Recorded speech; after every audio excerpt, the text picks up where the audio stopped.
Good morning, friends and enemies. We're diving into the very first rookie mock draft of the offseason for myself. Okay, we're going through the very first round, only one round, 12 picks based on a real mock draft out of NFL.com. Everybody does Daniel Jeremiah's, everyone does Lance Zierlein's. I'm going to do somebody else's on the roster, all right? Let's show some love to the other editors over there at NFL.com, whether or not they deserve it. I just want to mix it up a little bit. We're going to be doing so many of these before the NFL draft actually happens, so I think it's just good to get a bunch of different perspectives. So based on the landing spots in this mock draft, we're going to be doing a first-round superflex rookie mock. I've watched enough film at this point of the top 15 to 20 rookies that I feel relatively confident enough in my film takes, in my analysis of these players to start spotting them around in these rookie mock drafts, all right? So the first thing we're going to do is take a look at this mock draft. We won't go in depth on the actual draft itself, but just so you could see what your favorite team did. The mock draft was done on February 20th, so a couple days ago. I'm filming this on February 22nd or 3rd, I think. Gennaro Felice. That's a mouthful. Yeah, we're just going to drive through this quickly so that you guys can get a feel for how the actual mock went. We had Cam Ward at 1 to Tennessee, Abdul Carter to Cleveland at 2, Hunter, I won't announce everybody, but I'll do a quick scroll through.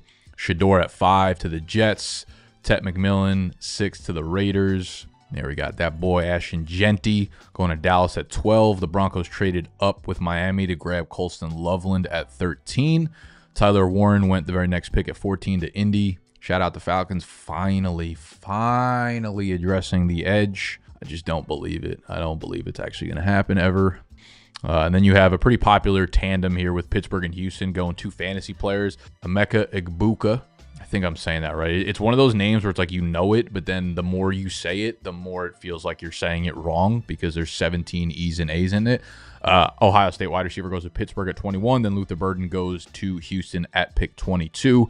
Omarion Hampton, 25 to the Los Angeles Chargers, and I believe he is the last skill player here. All right, let's dive into the actual mock draft itself. As you could see, we've got all these skill player picks up on the screen there for you, kind of neatly laid out. There are 10 skill players that went in the first round in this mock draft, so we will have to dive into a couple non-first round players. We don't know what their draft capital actually is, but I will just go based off of my talent prospect evaluation and who I think the next group of players is. So it comes as no surprise that the first pick in this draft is going to be Ashton Jeanty. He is the most talented player amongst all these players, at least from a fantasy perspective and the impact that he's going to have on his team right away. He goes 12th overall to Dallas. I mean, the opportunity there in Dallas is going to be beautiful. You know, this is going to be Zeke repeated again, where they drafted him very early and then gave him 350 to 400 touches for 4 to 5 years, and he was an elite fantasy running back, and there's no reason Ashton Jeanty won't be there. I would say that his traits and his prospect profile is as good and probably a decent chunk better than Zeke's was. So after Jeanty, I don't know that we're going to find a ton of consensus in this year's rookie draft. Like, Jeanty is by far and away the number one guy here. And then there are tons of concerns about the QB class with Cam Ward and Shedeur Sanders. There are all sorts of like wide receiver rankings going on. There's not a top guy. I don't know that anyone really believes any of these wide receivers are like elite ones at the next level anyway. So I think you're going to see a lot of mix up here. For me, if I'm in a superflex rookie draft and I have the 2 and there's a quarterback that goes number 1 overall, he is going to be my 102 here. So we're going to go Cam Ward, first pick overall to the Tennessee Titans. Obviously, the situation's not great here, but I'm not going to overthink it. Every year we have all these, dynasty talent evaluators that tell you not to draft Bo Nix, that tell you not to draft all these guys because they watch 2 games of film and they're like, his arm talent's not there, he stinks, whatever. I let the draft capital dictate what I do with quarterbacks. I kind of feel like trying to predict what the quarterback's going to be at the next level is quite literally a waste of time. We never know. It is completely a toss-up.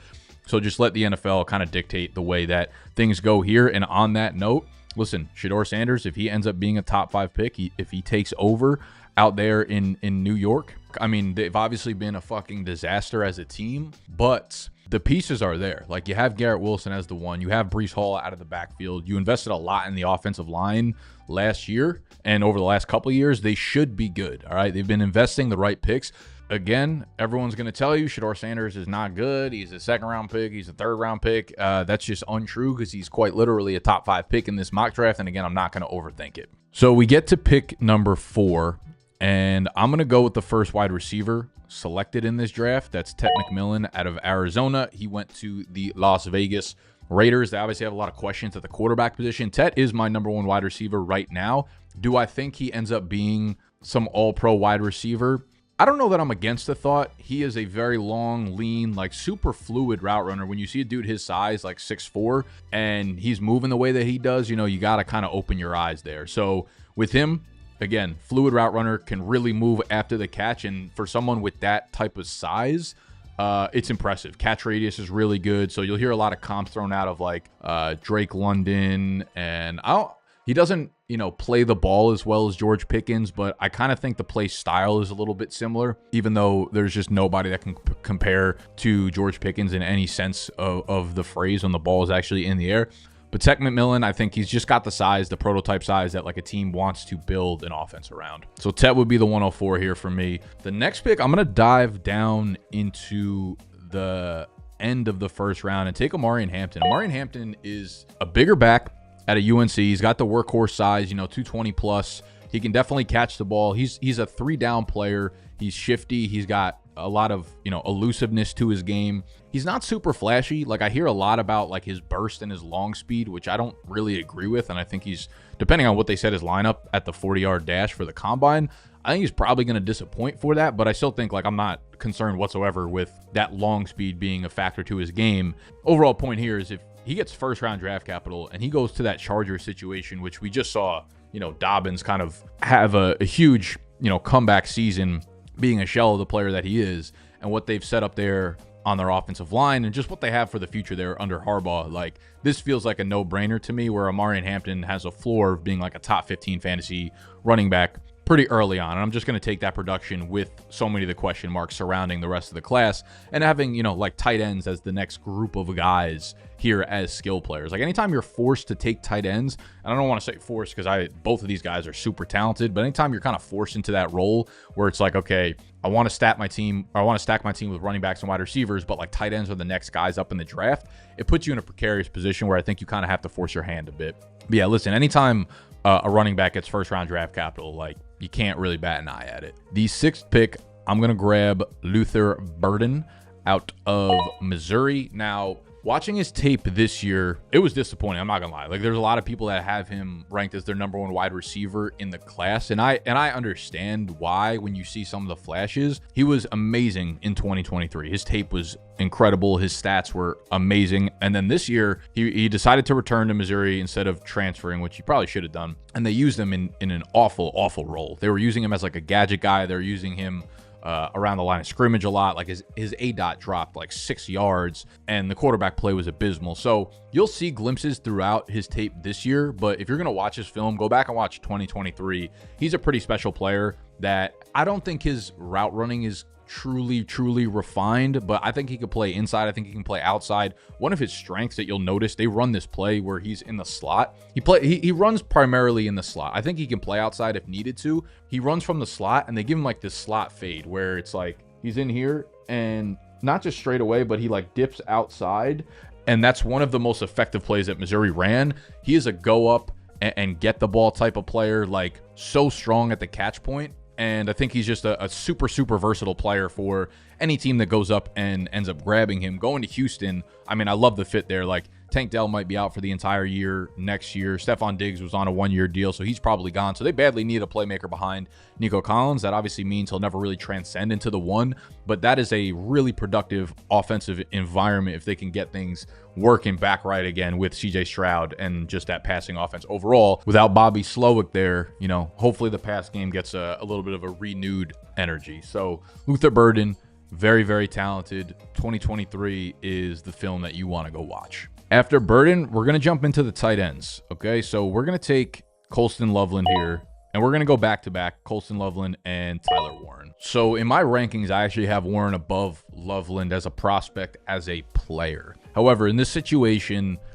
going to Denver versus going to Indianapolis, I think the situations kind of speak for themselves. You know, Loveland being the earlier pick, he's one pick before. I don't really care about that. But going to Denver, I feel like Sean Payton's wanted to use this like Joker type player, and Loveland kind of fits that offense perfectly. This is an ascending offense, obviously. Like, Bo Nix had an incredible rookie year. It's their first year together in that scheme, far surpassed expectations. I'm cool attaching myself to that offense going forward, as opposed to Tyler Warren, who, if you have not watched Tyler Warren at a Penn State, Colston Loveland's out of Michigan, Tyler Warren's at a Penn State. Loveland's more of like a fluid route runner. He almost looks like a big wide receiver when he's playing, a little bit like the Dalton Kincaid type, where, you see him and you're like, oh, that's just like a big 6'3", 6'4" wide receiver out there who runs routes fluidly. He's got like very loose hips. Tyler Warren is like, he is a monster with the ball in his hands. He's a scary, scary, scary individual. And they use him. He's so athletic too. They use him the way that Brock Bowers is used, where Tyler Warren legit takes snaps at quarterback out of the Wildcat. He is used in motion all the time. He takes snaps at running back. They give him screens. They utilize him all over the place, and he looks natural doing every single part of it. And he's incredible at the catch point, like very, very strong hands. He is running over dudes' faces every time he touches the ball. Warren, I think, is going to fit any offense he goes to. Loveland, I'm going to be lower on than Warren if he doesn't fall in a spot like a Denver, where I feel like the offensive situation is perfect. It's ripe for it. Warren's a dude that I could see Warren going to the Jets. There's going to be a team in the top 10, top 12 that drafts Warren, and that team is going to be like, oh, fuck, we used the top 10, 12 pick on a tight end, and you're not going to realize how good of a player Tyler Warren is. So that being said, he's still behind Loveland for me because he goes into Indianapolis. We have no idea what that passing situation is going to be. We saw how fluid they were running the offense through Jonathan Taylor towards the end of the year last year. I mean, they have so many players there, man. They have Pittman and Josh Downs and Adonai Mitchell and Alec Pierce and now Tyler Warren. So like the volume is just not going to be something that we can project, at least for the next like year or two, if Tyler Warren were to go to Indy. It'd be a great pick for the Colts in terms of like building their team around really good players, but for fantasy, it would put a little bit of a wet blanket on top there. Moving down, we gonna take Egbuka out of Ohio State. Now, it's funny because he's kind of like the forgotten wide receiver out there in Ohio State because he's been there for 4 years, so he's an older player. And in that time frame, I mean, he's played alongside, Marvin Harrison Jr., Chris Olave, Garrett Wilson, Jackson Smith and Jig. But like every good player that's come out of Ohio State over the last 4 years or so, he has played with and played well, right? He's kind of like the forgotten guy because he doesn't do a ton of things that are like super flashy, and you'll see a lot of comps to JSN. He runs in the slot often. He's a very, very good route runner over the middle of the field. Almost sort of like Jalen McMillan, actually, now that I'm thinking about it, at Washington. Like, they utilize him in the same way where you have the really good outside route runners, like kind of spreading the field, and then Egbuka kind of runs over the middle of the field, grabbing all of these targets. And this dude does not drop passes. I watched about 4 or 5 games of him. Not a single bobble, not a single drop pass, regardless of where the throw was. Behind him, in front of him, over him, below him, underneath him, past, present, future. Like, Egbuka is one of the more sure-handed receivers I've ever watched film of. So I think you're just getting a dude who, 4 years at Ohio State, you're going to be a fucking polished wide receiver that goes into Pittsburgh. And I think he's a great compliment to George Pickens, a guy that you can really trust over the middle of the field.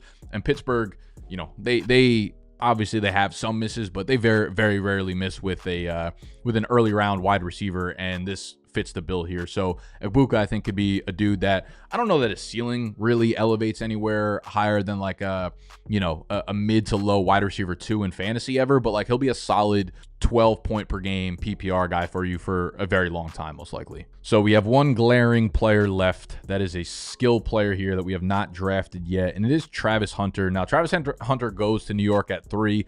I think the overall sentiment with Hunter is like he's much more likely to play cornerback at the next level. And I get it. He's a special talent, and there's no way that they don't use him on both sides of the ball. But it gets to the point where it's like in fantasy, man, obviously if you're playing IDP, it's a different conversation. That's not what we're talking about here. But for fantasy, can we really project him to get more than like 10, 12, 15 snaps a game? And if you want to bet on the generational talent and upside, I really have no problem with it, because saying that like, oh, he's only going to get 10, 12, 15 snaps a game, he would need to be an outlier in order to go above that. Like, yeah, if there's anyone that's going to be an outlier, it's going to be Travis fucking Hunter, right? So I have no problem with you wanting to take him earlier and just being like he's going to transcend anything that we've seen before. No problem with it. But the issue with projecting him to play a lot on both sides of the ball is like NFL playbooks are just very, very complicated. So learning one in and out, like Travis Hunter is a dude who he's going to have to learn, multiple slots at the cornerback position. Like, sure, he'll probably shut down dudes, but I'm sure he'll need to learn both sides of the field as it relates to playing cornerback and the coverages and the schemes and then playing in the nickel if they need him to. Like, that's a lot to learn for a rookie.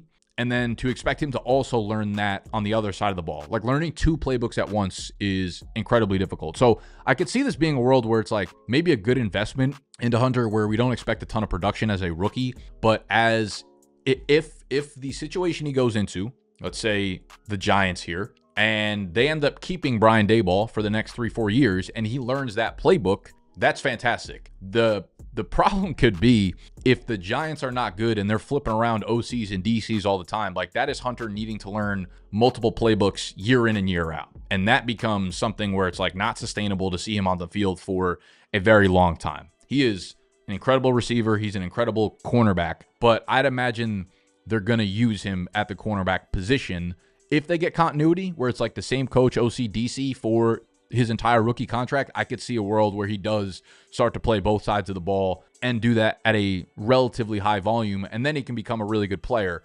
But for now, I think the overall sentiment is probably him being a cornerback for the most part. So that's why he's the last pick of this draft for me, despite being, third overall pick. Okay, so we run out of real estate within the actual draft itself, which leads us to the last two spots, the 111 and the 112.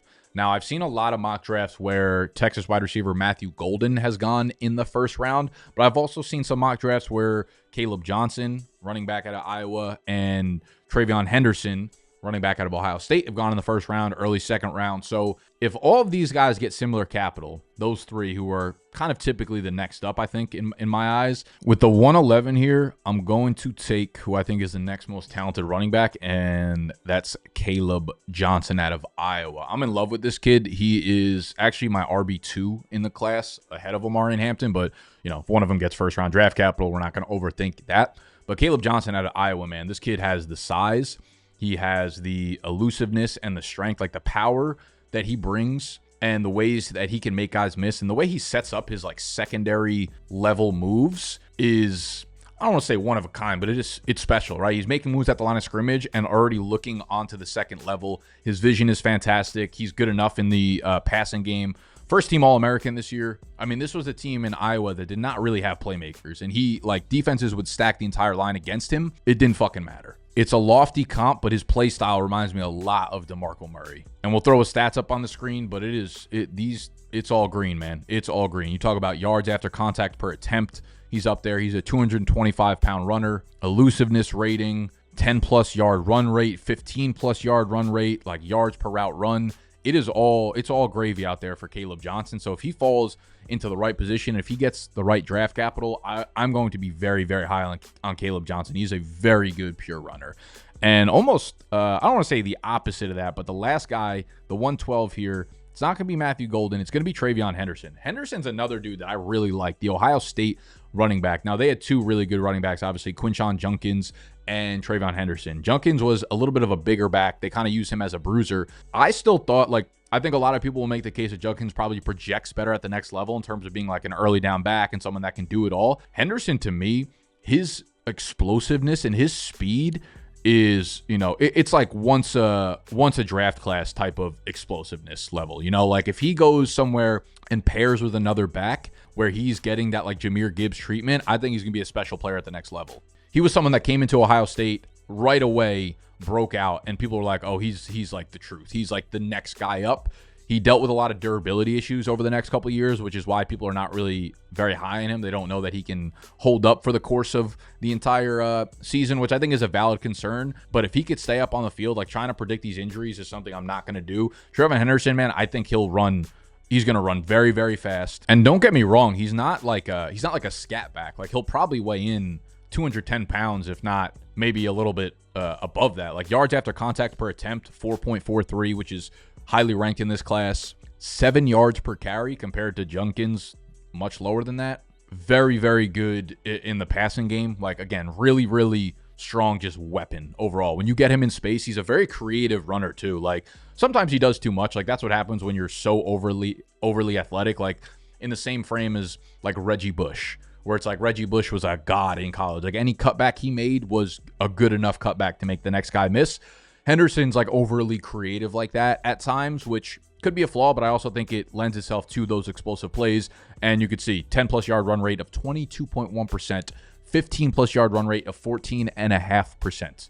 Those led the class. Anytime you put the ball in this guy's hands, like there is a big play waiting to happen. Is he going to be a 3-down grinder?